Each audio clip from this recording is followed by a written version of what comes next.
The cold was not merely an absence of heat, it was a physical presence. It had weight and teeth, and it sank those teeth into the frozen mud of the town's only street, making the ground as unyielding as iron. It crept under the ill-fitting doors of the clapboard buildings, a starved animal looking for a place to die. For the man who stood watching from the mouth of the alley beside the general store, the cold was an old and familiar companion, a silence he understood. His own silence had been growing for 3 years, a vast, hollow thing that had consumed the warmth of his cabin until it was just a shell echoing with memories he refused to acknowledge. He watched the woman and her 2 small boys. They were huddled against the wall of the mercantile, trying to borrow a warmth the sun-bleached wood did not possess. They were a study in desperation, a triptych of misery framed by the town's deliberate indifference. The people who passed them, miners with faces grimed with coal dust, merchants with pinched expressions, the self-righteous wives of important men. They looked through the small family, as if they were nothing more than a smudge on the air, a disagreeable scent on the wind. She was an outsider, that much was plain. Her features were fine-boned, her skin a shade darker than the pale, wind-scoured faces of the townsfolk, and her dress, though clean, was made of a thin, dark fabric wholly unsuited for the brutal temperament of this high country. It was a city dress, a ghost of a former life. The boys were miniatures of her, one perhaps 5 years old, the other closer to 7. They did not cry or complain. They simply stood, their small shoulders pressed against their mother, their faces buried in the thin folds of her skirt, shivering in a rhythm that was becoming dangerously slow. The man had been in town for salt, flour, and a new axe handle. He had gotten what he needed and was ready to return to the loud quiet of his homestead, a place nestled deep in a valley that tolerated his presence as long as he asked nothing of it. But he could not leave. He had seen them when he first arrived, and they were still there now, hours later, as the sun began its retreat, abandoning the sky to a bruised purple twilight that promised a night of killing cold. The younger boy stumbled, his legs giving way, and the woman caught him, her own body swaying with the effort. It was a movement of pure instinct, the last ounce of a strength she no longer possessed. He saw it then, in the slight, desperate tightening of her arms around her children. The end. It was a thing he recognized. He had seen it in the eyes of a doe trapped in a blizzard, in the final, shuddering breath of a calf born too soon. It was the quiet, dignified surrender to an inevitable force. And something inside him, a rusty gear that had not turned in years, ground into motion. He was a solid, deliberate shape moving out of the shadows. He did not hurry. His steps were measured on the frozen ground, the heels of his worn boots making a sound like cracking stone. The woman saw him coming, and her body went rigid. She pulled her sons closer, her chin lifting in a gesture of defiance that was as fragile as a pane of ice. She expected a threat, a dismissal, another stone of contempt to be thrown. He stopped a few feet away, his presence blocking the last of the fading light. He was a big man, not with the soft bulk of the town merchants, but with the dense, hard-packed strength of a man who worked from sunup to sundown. His face was weathered, carved by wind and solitude, and his eyes were the color of a winter sky, holding a kind of weary vigilance. He looked at her, then at the children, his gaze lingering on the boy's chapped, blue-tinged lips. It was not a look of pity, it was an assessment, quiet and searching. "You need a place," he said. His voice was rough, as if scraped raw from disuse. It was not a question. She said nothing, her pride a thin, brittle shield. "The storm that's coming will finish it," he continued, glancing at the darkening sky. "You and them. You'll be frozen to that wall by morning." He shifted his weight, the leather of his coat creaking. "I have a place. It's a long way from here. I need help. Cooking. Mending. The work is hard, but the roof is sound and the fire is hot." He stated it as a simple transaction, an exchange of needs. He did not offer charity. He offered a wage of survival. "My wagon's loaded. I'm leaving now." He held her gaze for a moment longer, then turned and walked away without looking back to see if she would follow. The offer was laid on the frozen ground between them, a choice between the certainty of death and the terrifying uncertainty of him. He was confident in her decision because he knew she had no other. She watched him go, a dark pillar against the encroaching night. Every instinct screamed at her to stay, to trust the known misery over the unknown man. But then the smaller of her boys coughed, a dry, rattling sound that shook his entire frame, and the decision was no longer hers to make. It belonged to them. With a final, weary exhalation that turned to smoke in the air, she gathered her sons. "Come," she whispered, her voice a thread of sound. She followed the tracks his boots had left in the frost, a sheer absence of any other option pulling her forward.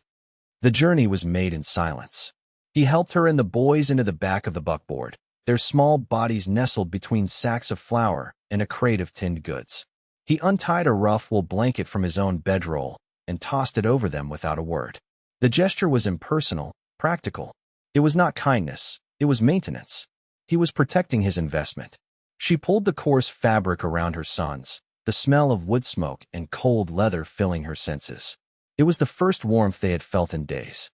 The wagon lurched into motion, its wheels groaning a protest against the frozen ruts of the road. The town and its cold shoulders fell away behind them, swallowed by the darkness. The man was a silhouette on the driver's seat, his back straight and unmoving. He did not speak, did not look back. He simply drove, his attention fixed on the path ahead, which was illuminated only by the faint light of a rising moon and the memory of the trail he had traveled 1,000 times before. The landscape they moved through was a skeletal world of black trees and pale, snow-dusted earth. The cold deepened, settling into their bones, but under the blanket, a fragile pocket of shared body heat began to form, a tiny, defiant ember against the vast, indifferent night. It felt like hours later when the wagon finally slowed. The woman lifted her head and saw the faint, golden rectangle of a window ahead. A cabin. It was small, tucked into the protective fold of a steep, timbered hillside. Smoke curled from its stone chimney, a pale ribbon unfurling against a tapestry of stars so bright and sharp they seemed to have been chipped from ice. The homestead was utterly isolated, a lone point of light in an ocean of wilderness. It was the home of a man who did not live in it so much as occupy it. He brought the wagon to a halt and was down before it had fully stopped. He moved with an economy of motion that spoke of long practice.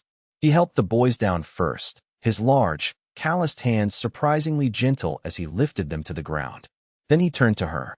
For a moment she hesitated, but he simply reached up, his hands closing around her waist, and swung her down as if she weighed nothing at all.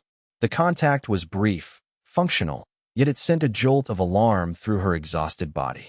Inside, the cabin was a single room, brutally simple and impeccably clean.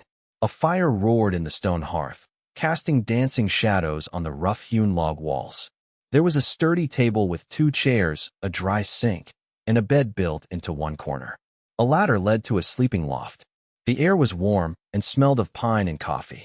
But beneath the surface of its utility, the place was profoundly empty. There were no pictures on the walls, no trinkets on the mantel, no sign of any life beyond the man's solitary existence. It was a shelter, not a home, and the silence within its walls was somehow heavier, more resonant, than the silence of the wilderness outside. He gestured toward the table. "Sit." It was a command, not an invitation. He moved to the hearth, ladling thick stew from a pot that hung over the fire into 3 wooden bowls. He set them on the table along with a loaf of dark bread and a pitcher of water. He did not make a bowl for himself. He leaned against the wall by the fire, his arms crossed over his chest, and watched them. The boys ate with a desperate, single-minded focus, their small hands shaking as they lifted the spoons to their mouths. The woman forced herself to eat slowly, to not betray the gnawing hunger that felt like a living creature inside her. But the warmth of the stew was a revelation, a shock to her system. It spread through her limbs, chasing away the deep, cellular chill. She was aware of his eyes on her, his detached curiosity making the food taste of shame. He was a scientist observing a specimen, cataloging its responses to stimulus. When they were finished, he took the bowls and washed them at the dry sink. "The loft is yours," he said, his back to her. "There are blankets in the chest up there." He had partitioned his life from theirs with a floor and a ladder. He was not offering inclusion. He was offering storage. They were a necessity he had acquired, like the sacks of flour in his wagon. and he would keep them in their designated place until they were needed. The kindness he had shown felt as sharp and dangerous as the winter itself, a tool with an edge she could not yet see. She herded her sons toward the ladder, their bellies full for the first time in what felt like a lifetime, and climbed into the darkness of the loft, pulling the silence of the cabin up after her like a shroud. For 3 days, the snow fell. It was a silent, suffocating siege, burying the world under a blanket of white so thick it muffled all sound. The cabin became an island in a sea of nothingness. During this time, they learned the rhythms of the man. He rose before the sun, his movements quiet and contained in the dim light below. He would stoke the fire, put coffee on to boil, and then disappear outside into the pre-dawn gloom to tend to his livestock in the barn. He returned with the rising sun, his shoulders dusted with snow, and would eat his breakfast standing by the hearth. He was a man in constant, restless motion. When the weather kept him indoors, he was never idle. He mended harnesses with meticulous stitches, sharpened axe heads until they gleamed, and planed a piece of wood for a new cabinet door, the scrape of the tool a steady, percussive beat against the cabin's silence. He rarely spoke, and when he did, it was to issue a simple instruction or state a fact. He moved around her and the boys as if they were pieces of furniture he had grown accustomed to, objects that occupied space but demanded no interaction. On the 4th morning, the world was reborn.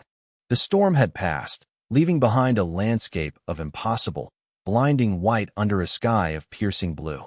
The sheer beauty of it was breathtaking, but it was a cold, cruel beauty that promised a mountain of work. The man was already outside when the woman and her sons descended from the loft, clearing a path to the barn. She watched him through the single window, his powerful shoulders heaving as he drove the shovel into the deep drifts. She had spent the last 3 days cooking his food, washing his dishes, and mending a tear in his coat. But it was not enough. It was the work of a guest, not an earner of keep. She would not be a sheltered pet, a charity case kept in a loft. She bundled her sons in their inadequate coats and the extra blankets she had found, and went outside. The cold was a physical blow, stealing the air from her lungs. The man stopped his work when he saw her, a frown creasing his brow. "Stay inside," he said. "It's too cold for the boys." "We will work," she replied, her voice firm. It was a statement, not a plea. "We will not be a burden." She looked at her sons. "You will help. Gather kindling from the woodpile, small pieces, and do not wander." The boys, eager for a task, for a way to prove their own worth in this strange, new world, nodded solemnly and set off, their small legs sinking deep into the snow. The man watched them for a moment, then looked back at her. He seemed about to argue, but something in her expression, a quiet, unyielding defiance, made him pause. He gave a short, reluctant nod and handed her a smaller shovel he had leaning against the cabin wall. The work was brutal. The snow was heavy and wet, and her muscles, weakened by hunger and inactivity, screamed in protest. Her hands, unaccustomed to such labor, were quickly rubbed raw. But she did not stop. She fell into a rhythm, mimicking the man's steady, efficient movements. She was not as strong, but she was determined. She would prove that his gamble on her was not a mistake. He worked beside her, their shovels moving in a silent, coordinated dance. He did not offer help, nor did he criticize her clumsy efforts. He simply worked, his gruff patience a form of instruction. He set a pace that was challenging but not impossible, and in doing so, he showed a strange kind of respect. He was testing her, she knew, and she was determined to pass. Later that afternoon, while putting away some supplies in a large wooden trunk at the foot of his bed, she found it. Tucked beneath a set of folded woolens was a small, crudely carved wooden horse, its paint worn away by what must have been the grip of a small hand. Beside it lay a piece of paper, folded and creased. She hesitated, her conscience warring with her curiosity. But she opened it. It was a child's drawing, a lopsided house with a plume of smoke and 3 stick figures standing outside. A tall one, a smaller one with a triangle for a dress, and a tiny one in between. A family. The discovery was a shard of glass in her heart. This house had not always been so empty. The silence was not a native feature. It was a scar. She folded the paper and put it back, closing the trunk with a quiet click, feeling as though she had trespassed on sacred ground. The weeks that followed settled into a routine. She and the boys proved their worth 100 times over. She was a quick learner, her intelligence a sharp, honed thing. She took over the cooking entirely, turning his meager supplies into savory, filling meals. She organized the cabin, finding a place for everything, her quiet efficiency transforming the Stark shelter into something that resembled a home. The boys, too, found their roles. They fed the chickens, collected eggs, and kept the woodbox filled, their childish chatter a strange new music in the quiet valley. The man watched it all, his expression unreadable, but the hard lines around his eyes seemed to soften almost imperceptibly. He had bought labor, but he had received life. When the supply of flour ran low and the snows had melted enough to make the road passable, he announced they were going to town. The trip was a necessity, but for the woman, it felt like a trial. The town represented everything she had fled: judgment, scorn, and the constant, grinding fear of being exposed. As they walked toward the general store, she felt the familiar weight of hostile stares. Whispers followed them like stray dogs. The town had not forgotten the desperate, half-frozen woman and her children. Her presence beside the stoic, solitary rancher was a source of feverish speculation. Inside the store, the air was thick with the smells of coffee beans, leather, and disapproval. As the man conducted his business with the storekeeper, a woman detached herself from a small group near the counter. She was dressed in expensive wool, her hair perfectly coiffed, her face a mask of pleasant inquiry that did not quite reach her cold, calculating eyes. She was the wife of the town's most powerful man, the owner of the largest ranch in the territory, a woman whose opinion carried the force of law. "Good morning," she said, her voice dripping with false sweetness. She addressed the rancher, but her eyes were fixed on the woman. "I see you found yourself some help." The pause was deliberate, laden with insinuation. The man finished paying for his goods and turned to face her. He gave a curt nod. "I have."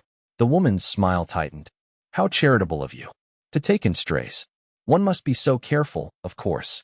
One never knows what sort of trouble or disease people like that might carry with them." The insult was delivered with the precision of a surgeon's scalpel, intended to slice deep and draw blood in a place where everyone could see. It was an act of public shaming, an assertion of her own dominance in the town's rigid social hierarchy. The woman flinched as if struck. She pulled her sons behind her, her face pale. She had expected this, but the casual cruelty of it still stole her breath. Before she could find her voice, the rancher moved. It was a small, almost imperceptible shift, but it was enough. He stepped slightly forward, placing his body squarely between the wealthy woman and his charge. He did not raise his voice. He did not need to. His quiet authority filled the sudden silence in the store. "They are with me," he said, his voice low and flat as a river stone. "Their business is my business, and their health is no concern of yours." It was a simple statement of fact, but it was also a declaration, a line drawn in the dust. He had publicly placed her and her children under his protection. The antagonist's face flushed a blotchy red. She was unaccustomed to being contradicted, especially by a man she considered her social inferior. She opened her mouth to retort, but the rancher simply held her gaze, his winter sky eyes unblinking. There was a power in his stillness that her blustering aggression could not penetrate. Defeated, she gave a furious sniff, turned on her heel, and swept out of the store, her anger a palpable force trailing behind her. She had fired her warning shot, and in doing so, had shattered the fragile peace they had built, making their private arrangement a public concern. The ride back to the homestead was steeped in a new kind of silence. It was no longer the comfortable quiet of shared work, but a heavy, oppressive thing, thick with unspoken questions. The fragile sanctuary of the ranch had been breached. The world, with all its ugliness, had found them. That evening, after the boys were asleep in the loft, the woman came down the ladder. The man was sitting at the table, sharpening a knife, the rhythmic scrape of steel on stone the only sound in the room. He did not look up as she approached. She stood before him, her hands clasped together. The confrontation in the store had stripped away her last layer of reserve. She had to know. "Why?" she asked, her voice barely a whisper. "Why did you help us? Why did you defend us?" The scraping sound stopped. He laid the knife and stone on the table, and finally looked at her. The firelight carved deep shadows into his face, making him seem older, sadder. He was silent for a long time, so long that she thought he would not answer. He seemed to be weighing words he had not used in years. "This place," he began, his voice rough. It was too quiet. After, he faltered, the memory a physical obstacle in his throat. "After my wife and daughter died." The silence got loud. A man can stand a lot of things, but that kind of quiet, it eats you from the inside out. He looked past her, his gaze fixed on a point in the empty air. It was a fever. Took them both in a week. One winter, much like this 1 inch. He finally met her eyes, and for the first time, she saw past the stoic exterior to the vast, hollow grief within. "I saw you in town, you and your boys, and I thought, maybe the sound of life, any life, would be better than the sound of nothing." It wasn't charity. It was selfishness. I was trying to make a better kind of silence. He had connected his own emptiness, his too much nothing, to their nothing left. The confession hung in the air between them, a fragile bridge of shared pain. His vulnerability was an unexpected gift, and she knew she had to offer one in return. She reached into the pocket of her dress and pulled out a small, tarnished silver locket. She opened it and showed it to him. Inside was a miniature portrait of a handsome, smiling man. "My husband," she said softly. "He was a good man, a dreamer. He borrowed money to start a small freight business. But he got sick. When he died, his brother came. He said my husband's debt was now his. He produced papers, legal documents, that said everything my husband owned, the business, the house, even us, belonged to him now. He saw my sons as future laborers and me as something else." A shudder ran through her. "He is not a good man. He is a collector of things. When I refused, he said he would be back with the law. I took the boys and what little money I had, and I ran." The story tumbled out of her, a torrent of fear and injustice held back for too long. She presented him with the broken pieces of her past, trusting him not to cut himself on their sharp edges. When she finished, the silence that returned to the cabin was different yet again. It was no longer empty or heavy with unspoken things. It was a quiet space of mutual understanding. He looked from the locket to her face, his expression grim. The shift in him was profound. She was no longer a stray he had taken in to quiet his ghosts. She was a fellow survivor, hunted by a specific and tangible danger. The threat was not just the town's prejudice. It was a man who would not stop until he had collected his property. He realized then that what he had offered her was not enough. A roof was a temporary shield. What she and her sons needed was a fortress, and he, whether he liked it or not, had just become its gatekeeper. The fortress was tested 2 months later. It was a bright morning in late spring, the kind of day that felt like a promise. The woman was tending a small garden she had planted near the cabin, her sons playing a game with sticks and stones nearby.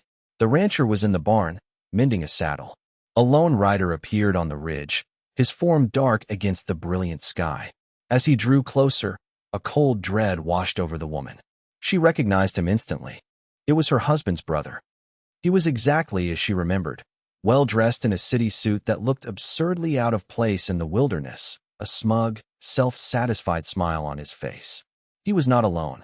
Behind him rode the town marshal, and, bringing up the rear, the wealthy rancher's wife, her face a mask of vindicated triumph. She had come to witness the final act of a drama she had helped orchestrate. The rancher emerged from the barn, wiping his hands on a rag, his movements unhurried. He saw the approaching party, and his body went still, his face becoming an impassive mask of stone. He walked to stand beside the woman, a silent, solid presence. The brother dismounted, his polished boots sinking into the soft earth. He held up a sheaf of papers with a flourish.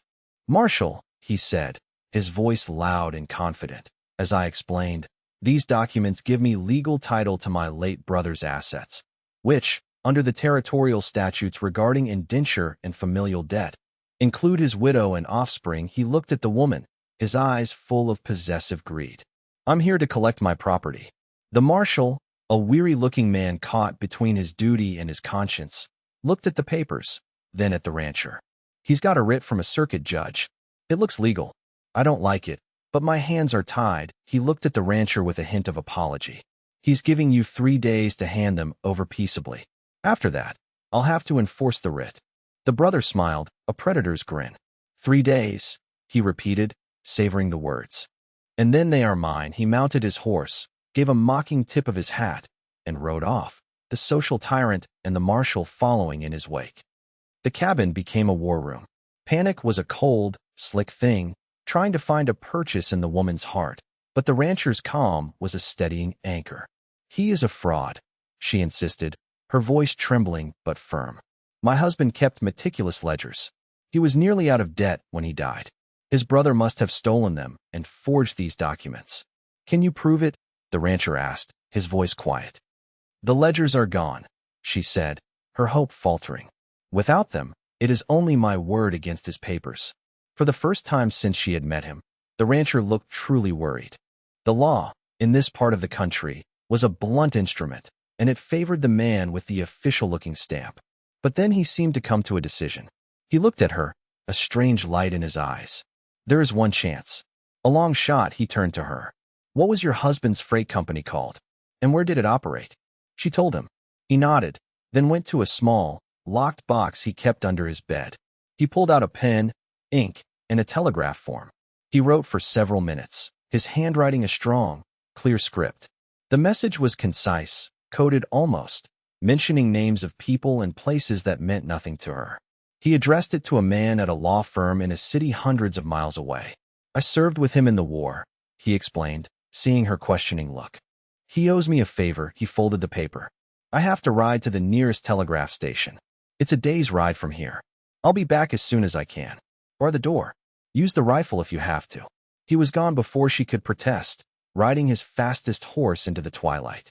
For the next 2 days, she and the boys lived in a state of suspended fear.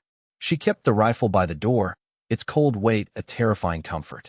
She barred the door at night and barely slept, listening to every rustle of leaves, every snap of a twig.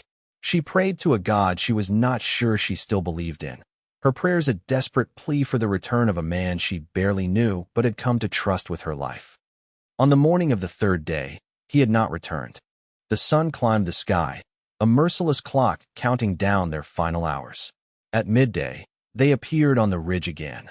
The brother, the marshal, and the woman, a flock of vultures circling for the kill.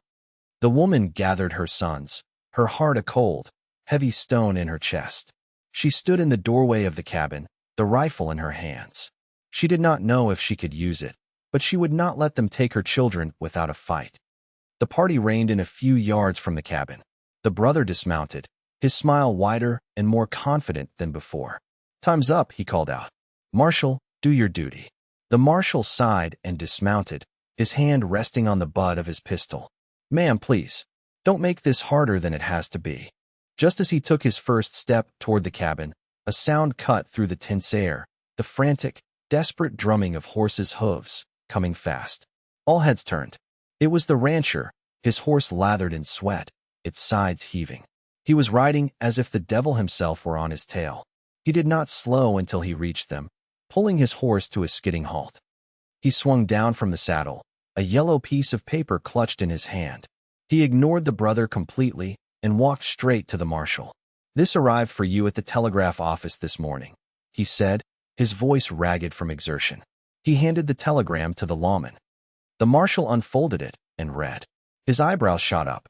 He read it again, his expression changing from weary resignation to dawning comprehension, and then to cold anger. He looked up, his eyes hard, and pinned the brother with a stare. It seems, the marshal said, his voice dangerously quiet, that these papers of yours are forgeries. It also seems that a man matching your description, using the same methods, is wanted for fraud and racketeering in 2 other territories. This telegram is from a federal judge. It's a warrant for your arrest. The brother's face went white. The smug confidence evaporated, replaced by the cornered, desperate look of a rat. He lunged for his horse, but the marshal was faster. In 2 swift movements, the lawman had him pinned against the animal's side, his arms twisted behind his back, the metallic click of handcuffs echoing in the sudden, stunned silence. The wealthy woman stared, her mouth agape, her moment of triumph turning to ash. She looked from the captured man to the rancher, who stood, breathing heavily, beside the woman he had saved. Without a word, she yanked on her horse's reins and galloped away, her public humiliation complete. The marshal tipped his hat to the rancher. "Looks like you had it handled," he said, a note of deep respect in his voice. He hauled his prisoner toward his horse, and soon they were gone, leaving only dust and a profound, victorious peace in their wake. The spring that followed was a season of rebirth, not just for the land, but for the lives intertwined upon it. The valley bloomed with a fierce, vibrant life, and the ranch, once a monument to solitude, bloomed with it. The oppressive silence was gone, replaced by the soft sounds of living. The laughter of the boys as they chased chickens, the murmur of the woman's voice as she sang to her plants, the rhythmic ring of the rancher's hammer. He was building an addition to the cabin, a proper room for her and her sons, with 2 windows that faced the morning sun. The act of construction was a statement, a physical manifestation of the change within him. He was no longer just occupying the land. He was putting down new roots, building a future he had never expected to have. The empty spaces in the cabin and in his life were being filled. He was a different man. The grief had not vanished. It was a part of him now, a deep, foundational stone, but it no longer defined him. He smiled, a slow, unpracticed thing that transformed his weathered face. He talked with the boys, showing them how to track a deer and carve a whistle from a willow branch. He listened, truly listened, as the woman spoke of her dreams for her sons, of her garden, of the life she had lost, and the new one she was cautiously, hopefully, beginning to build. She, too, was transformed. The hunted, desperate look in her eyes had been replaced by a quiet confidence. She was no longer a refugee, but a partner. Her intelligence and resourcefulness had become essential to the ranch's survival and success. She managed the accounts, planned their supplies, and her garden provided a bounty that saw them through the next winter with ease. She had found not just a sanctuary, but a home, and in doing so, had rediscovered the strong, capable woman she had been before tragedy had tried to erase her. The town, hearing the story of the brothers' arrest and the social tyrant's humiliation, slowly began to change its tune. Respect, grudgingly given at first, began to grow. One evening, as summer eased into the golden light of autumn, they sat together on the newly built porch. The addition was finished, the scent of fresh-cut pine still hanging in the air. The boys were down by the creek, their happy shouts drifting up on the cool breeze. The sun was setting, painting the sky in strokes of orange and purple. A comfortable silence settled between them, the kind of quiet that is full not of emptiness, but of shared contentment. He turned to her, his expression serious. "A home is not the land you own," he said, his voice low. "I'm learning that." He looked out at the valley, his valley, which now held more than just his own solitary existence. "It is the people you choose to protect on it." She met his gaze, and in his winter sky eyes, she no longer saw the ghosts of a lost family. She saw the reflection of a new one. A found family, forged in the crucible of a harsh winter and a desperate flight, built on a foundation of shared loss and quiet strength. It was a family born not of blood, but of a simple, pragmatic offer that had slowly, unexpectedly, become something more. It had become everything.